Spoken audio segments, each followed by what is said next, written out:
Hey, vinyl community. My name is Tim, and this is Fantasy Roundabout, coming at you from a rather gloomy Berkeley here in the East Bay of California. It's a little dark in here, but I'll try to make it work. Welcome to my third ever episode. This is dedicated to discussing my personal top 20 vinyl finds of 2025. But before I did that, I just wanted to say a big thank you to anyone who liked, commented, subscribed, or even just watched any of my previous two videos.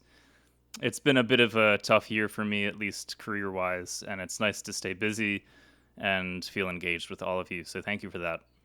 I guess I was a little hesitant to do a video like this because it just feels kind of self-indulgent, but I suppose maybe that's kind of the vibe of the vinyl community anyway, and maybe some of you will find something that resonates with you, so I thought I would keep this kind of in a geographical order, not so much ranked or even chronological. I was just all over the place this year, and it makes more sense that way. All right, so the first two records came from the Rare Wall at Amoeba Berkeley, just up the street from me. The first one is Laughing Stock by Talk Talk. Many of you probably know this record. It's just pretty rare to find out in the wild.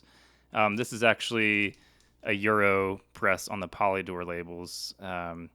The UK original is on the Black Verve labels. I actually found that one like 2 weeks after I got this one, but I don't really care. This sounds awesome. It is a 1991 original. Of course, this came 3 years after Spirit of Eden. Really continues in that same vein of like open space and like recording by chance.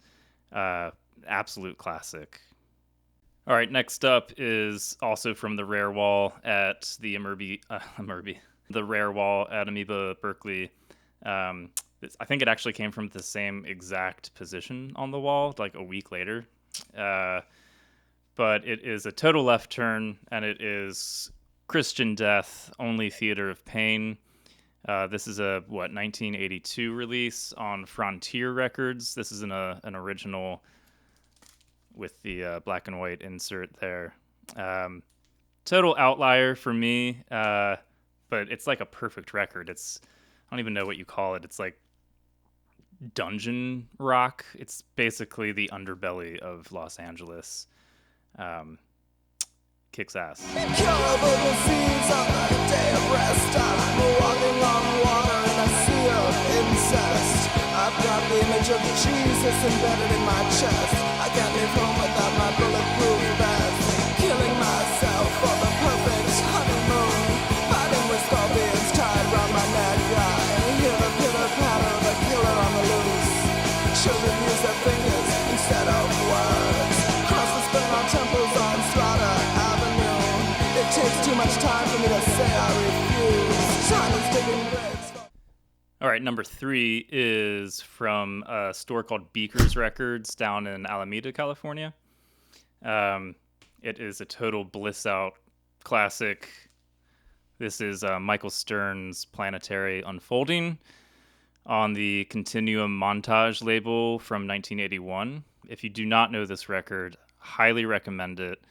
It's like nothing else. It's very deep listening synth, like deep synth. Let's see here. There's a cool photo on the back. There's Michael Stearns with his setup. Yeah, this is awesome stuff.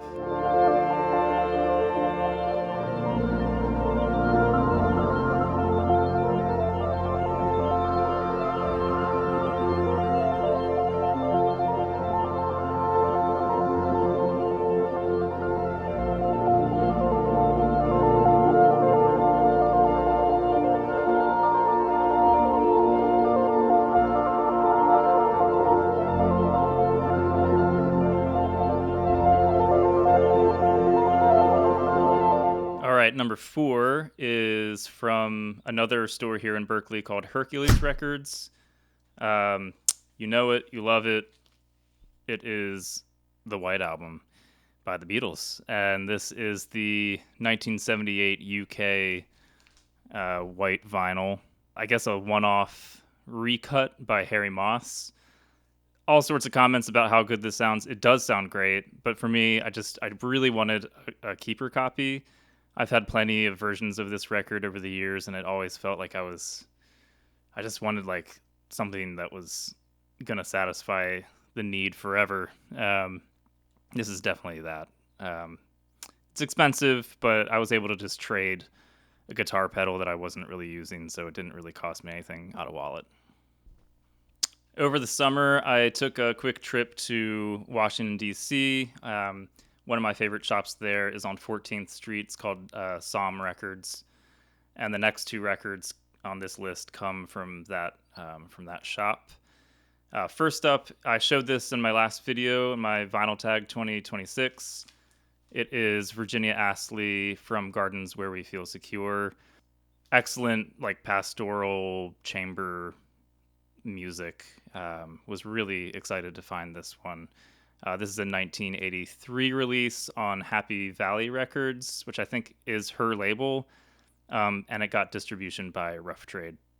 All right, number 6, also from Psalm Records in Washington, D.C., is a double disc compilation by the Orchids called Epicurean. The Orchids were from Glasgow, primarily 80s, early 90s, and they were signed to Sarah Records. Sarah Records was a Bristol-based classic indie pop label. There's a really cool documentary called My Secret World. I think you can just rent it. I don't know if there's like a website. I forget where I rented it, but definitely check that out if you're at all interested in just DIY indie pop. Anyway, this came out in like 1991 or 1992, and it is essential listening. It is the closest record label to perfection that I've ever come across. It was about being part of something, and you can join in too if you want. You see that if somebody's got the Sarah Records 7-inch, it's like, oh. My secret world, my secret world, my secret world, my secret world, my secret world. So speaking of Bristol, UK, I actually moved there for 3 months earlier this year.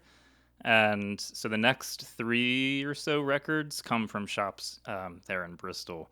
First up is Del the Funky Homo Sapien, I Wish My Brother George Was Here, released in 1991 when Del was just 19 years old.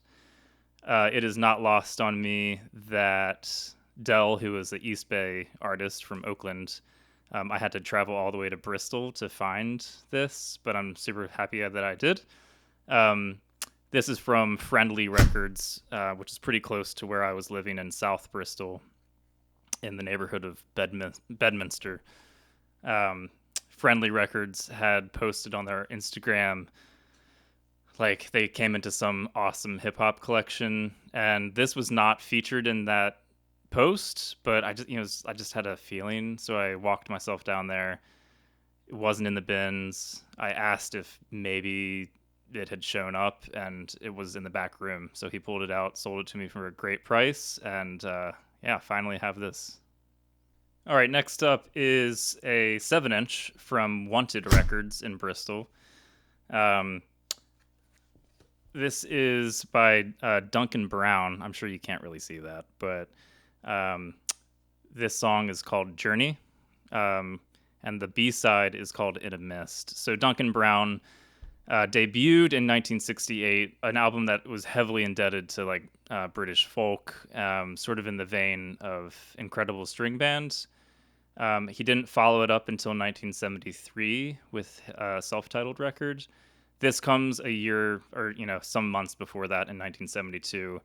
Both of these are incredible songs, but in particular, the B-side, In a Mist, is just heartbreaking. It's so good, so haunting. And the past has settled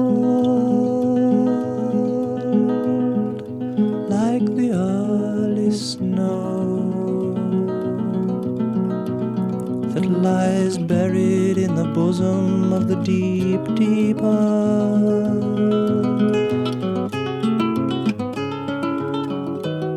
In a mist past. It was all in a... All right, so moving on to number 9. This one comes from a shop in Bristol called Plastic Wax. Sticking with the British folk theme, here's the debut by Bridget St. John, Ask Me No Questions. This is on the original red Dandelion labels. Had definitely been looking for this one. I actually got to see Bridget St. John perform here in San Francisco at Amoeba Records. Did not expect to see that. It was absolutely incredible. Here's a quick clip.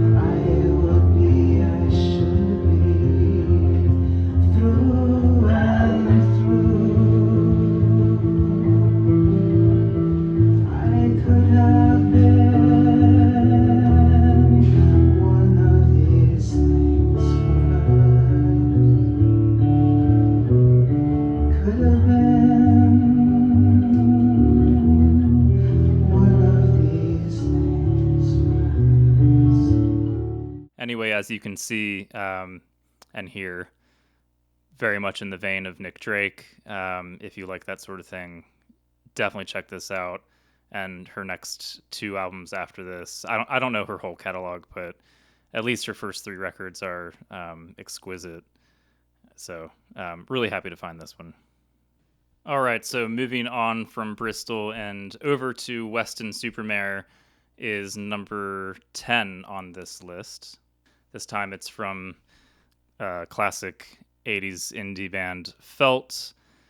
This is on Cherry Red Records. I think this is their second single called Something Sends Me to Sleep. I think it was the very first Felt song I ever heard, and I was instantly hooked.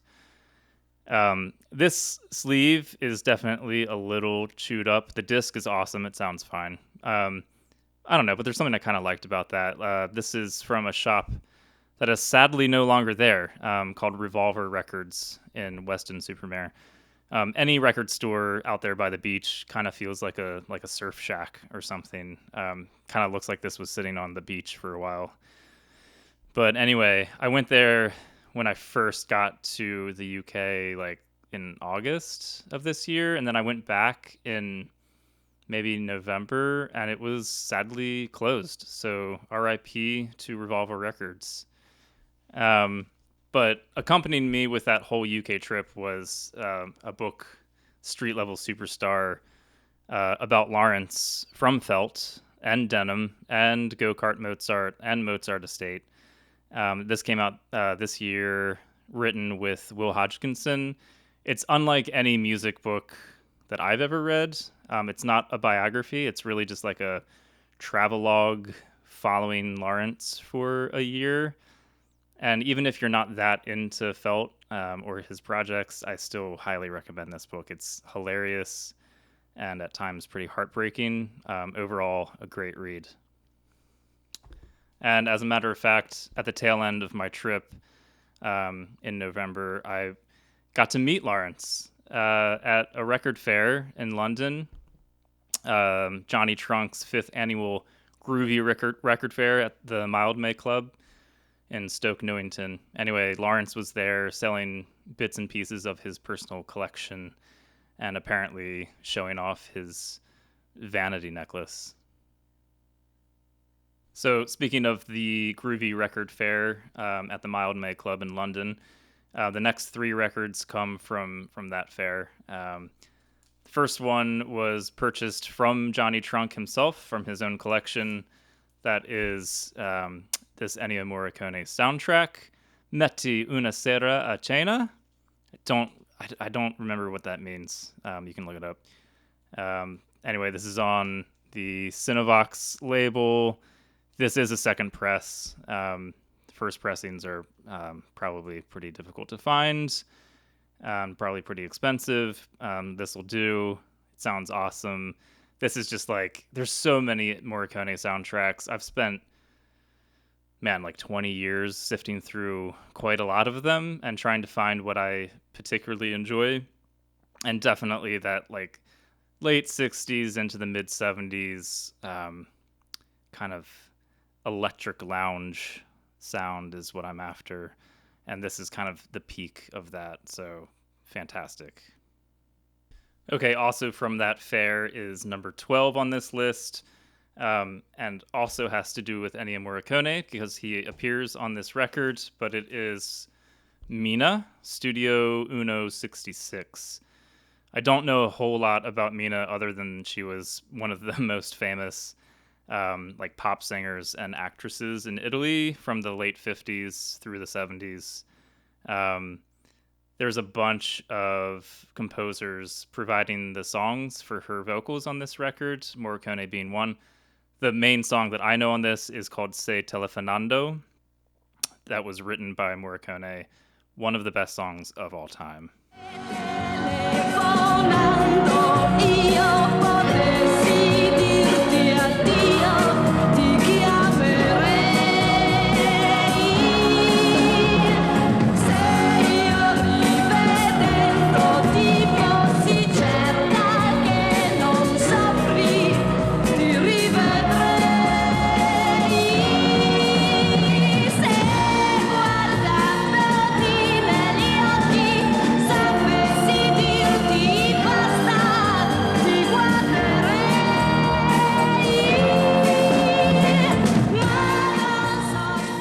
Anyway, the rest of this is also really great. It's on the Refi labels. So yeah, this is a great find. All right, the last one from the Groovy Record Fair is number 13 on my list. That is none other than The Bats' debut long player, Daddy's Highway from 1987. This is something I didn't really expect to find. This is the original Flying Nun New Zealand release. I love this record, have loved it forever. I'm sure many of you know it. Just classic 80s indie pop from New Zealand. Classic Flying Nun sound. All right, so continuing on with London finds is number 14 on the list. I was able to visit the much hyped Rise Above Records and Relics, which I think is in Highgate. Correct me if I'm wrong. Was not disappointed. I've been looking for this record for quite a long time. Thomas Dinger, Für mich. This is Klaus Dinger's younger brother. So Klaus Dinger was the drummer of Neu. And then when Neu was over, Klaus and Thomas started La Dusseldorf. And in the midst of all that, Thomas Dinger broke off on his own and did this like total weirdo synth record. 1982. This is on the Telefunken label. Yeah, it is not, I'm not going to say that this is like an absolute classic of the genre, but it's so off the cuff and quite funny in places. So yeah, I was really happy to find this one. All right, so number 15 on this list is from the Little Record Shop in London, in Crouch End. For my money, probably the best record store in London. Absolutely packed to the gills with incredible records. Really friendly guy running the place. I picked up Happy Nightmare Baby by Opal. Of course, this is the pre-Mazzy Star band with David Roback and Kendra Smith. Apparently, David Roback's widow lives in or around London and had a bunch of dead stock copies of this record along with the early recordings by Opal and the Rainy Day LP. So when I went there was like 4 or 5 copies of each one, unplayed, dead stock, and being sold for really good price. So I was really happy to pick this one up. If you don't know it, check it out. Very heavy, like T-Rex, Syd Barrett vibes on this one. Okay, up next for number 16 is from Cardiff Record Exchange in Cardiff, Wales. Awesome shop, by the way. Anyway, I picked up Emperor Tomato Ketchup by Stereolab, original 96 press. This is the double disc version on this very pretty yellow glittery copy. I assure you there are two discs. I just didn't feel like pulling the second one out to show. So yeah, the original like single disc version just doesn't quite cut it. It's a little quiet and lacks the dynamics of this 2-disc set. So yeah, was really happy to finally find this one. Okay, number 17 is another classic. This one came from a shop called Raves from the Grave, which is in a cute little town called Frome, south of Bath. And it is Pink Flag by Wire. This is a original UK Harvest. What's cool about this is that, this is the sort of record that you would expect to find like on the wall or something. And at the counter, there was a rare like collectibles box, and a copy of this was in there for the price that you might expect to pay for it. I just wandered upstairs to where all the rest of the used records were, which is basically like an attic that's packed full of records. You really have to get down on your hands and knees and dig, which I did for a while. And yeah, and a lot of them are filed like spines out, so you have to like really pull each and every one out. And yeah, this was there for a much cheaper price. It's in pristine condition. So that was something that really paid off. All right, next up, number 18 is from another excellent gem of a record shop called Vinyl Shakedown, where it's like in Hinckley, Burbage. I don't know which, I don't know if Burbage is like a neighborhood of Hinckley or they're two separate cities.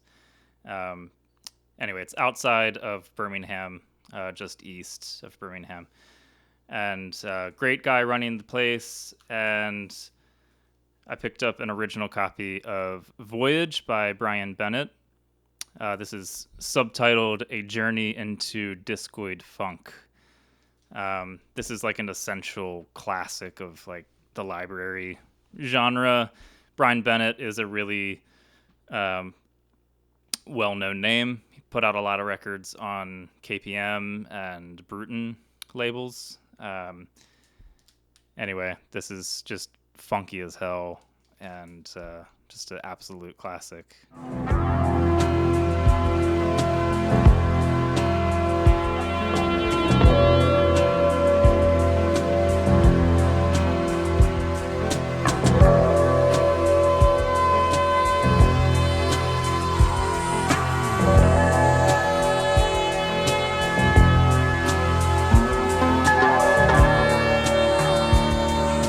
So while I was in the UK, my partner and I took a quick excursion to the Netherlands. We went to Amsterdam, we went to Utrecht, and then we traveled from Utrecht to London via train, but had like an hour layover in Rotterdam. And what am I going to do with an hour layover in Rotterdam? I'm going to book it to a record store. And I did just that, and Doug, I don't even know how to pronounce it, Platboef? Sorry, Platboef? I don't know.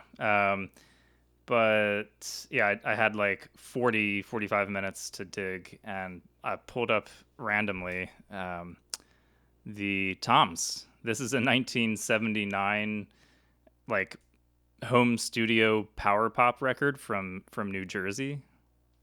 By Tommy Marolda. He played every instrument. He recorded it, produced it, and it came out on Black Sheep Records.